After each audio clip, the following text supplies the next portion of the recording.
Assalamualaikum warahmatullahi wabarakatuh. Di sini saya akan membacakan presentasi perancangan basis data informasi kepegawaian pada instansi Badan Penanggulangan Bencana Daerah Kabupaten Tangerang. Presentasi dari kelompok kami. Daftar isi. Bab 1 pendahuluan. Berisi latar belakang, rumusan masalah, batasan masalah, dan tujuan. Latar belakang. BPBD atau Badan Penanggulangan Bencana Daerah adalah instansi pemerintah yang menangani sub-urusan bencana dan kebakaran.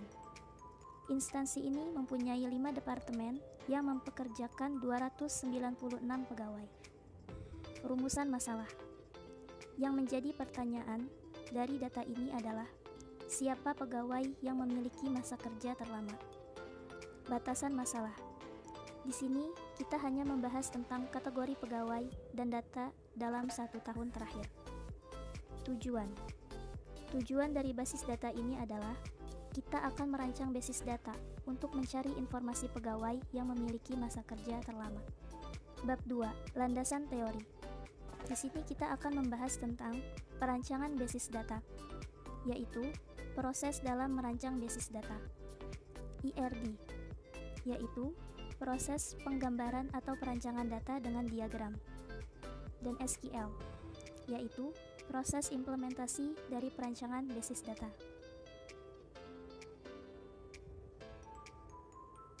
Pertama, perancangan basis data. Di dalam perancangan basis data, prosesnya ada tahap 1, konteksi dan analisis persyaratan. Tahap 2, perancangan konseptual. Tahap 3, perancangan DBMS. Tahap 4, rancangan logikasi. Tahap 5, rancangan fisikal. Dan tahap 6, implementasi.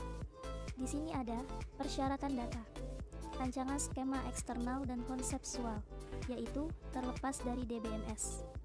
Rancangan skema eksternal dan konseptual, yaitu sesuai dengan DBMS. Rancangan skema internal, yaitu sesuai dengan DBMS terpilih. Dan pembangunan basis data. Yang kedua adalah tentang IRD, Entity Relationship Diagram. Simbol dan keterangannya. Simbol entitas, yaitu persegi panjang. Entitas adalah kumpulan dari objek yang dapat diidentifikasikan secara unik. Simbol relasi, yaitu berbentuk belah ketupat. Relasi adalah hubungan yang terjadi antara salah satu lebih entitas jenis hubungan, antara lain one-to-one, one-to-many, dan many-to-many. Simbol atribut, yaitu berbentuk elips. Atribut adalah karakteristik dari entitas atau relasi yang merupakan penjelasan detail tentang entitas. Simbol garis. Ini adalah hubungan antara entitas dengan atributnya dan himpunan entitas dengan himpunan relasinya. SQL, Structure Query Language. Di sini kita akan mengklasifikasikan perintah-perintah SQL. Ada DDL, DML, DCL, TCL. Tapi di sini kita hanya akan memakai DDL dan DML saja. DDL. Di sini ada create, alter, drop, truncate, comment, rename. DML, kita hanya memakai select, insert. Bab 3, perancangan. Di dalam perancangan, kita akan melakukan perancangan IRD, pembuatan data dengan Excel, lalu implementasi dengan database designer dan SAM. Untuk perancangan IRD, di sini akan ada 3 tabel, yaitu tabel pegawai, bekerja, dan departemen. Jadi, pegawai bekerja di departemen. Terdapat 3 buah tabel. Tabel pegawai berisi 3 kolom, yaitu ID pegawai, nama pegawai, dan jabatan. Tabel departemen berisi 2 kolom, yaitu ID departemen dan nama departemen. Tabel bekerja berisi 3 kolom, yaitu ID pegawai, ID departemen, dan masa kerja. Tipenya adalah many to one. Untuk pegawai sendiri, primary key-nya yaitu ID pegawai, dan di departemen, primary key-nya ada di ID departemen.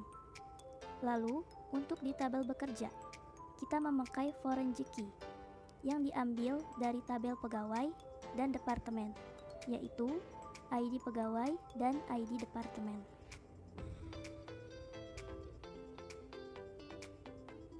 Kemudian dari IRD tersebut, kita mendapatkan tabel pegawai, tabel bekerja, dan tabel departemen.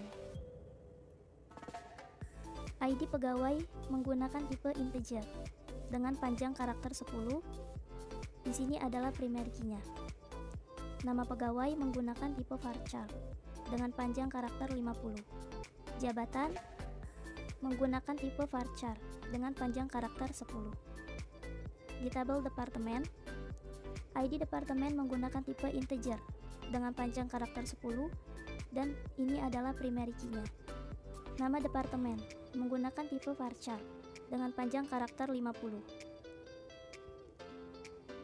Di tabel bekerja, ID pegawai dan ID departemen ini adalah foreign key-nya dan masa kerja menggunakan tipe integer dengan panjang karakter 10.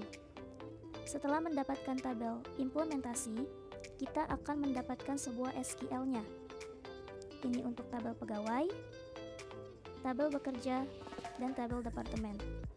Dan ini alter table untuk menambahkan foreign key di tabel bekerja ke tabel pegawai, tabel bekerja ke tabel departemen. Perancangan penyiapan data. Di sini ada penyiapan datanya, yaitu pegawai. Kita menggunakan data 20 pegawai yang terbagi jabatannya antara ASN dan non-ASN.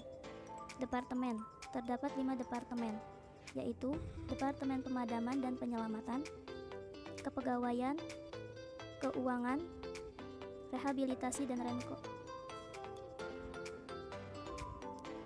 Perancangan penyiapan data.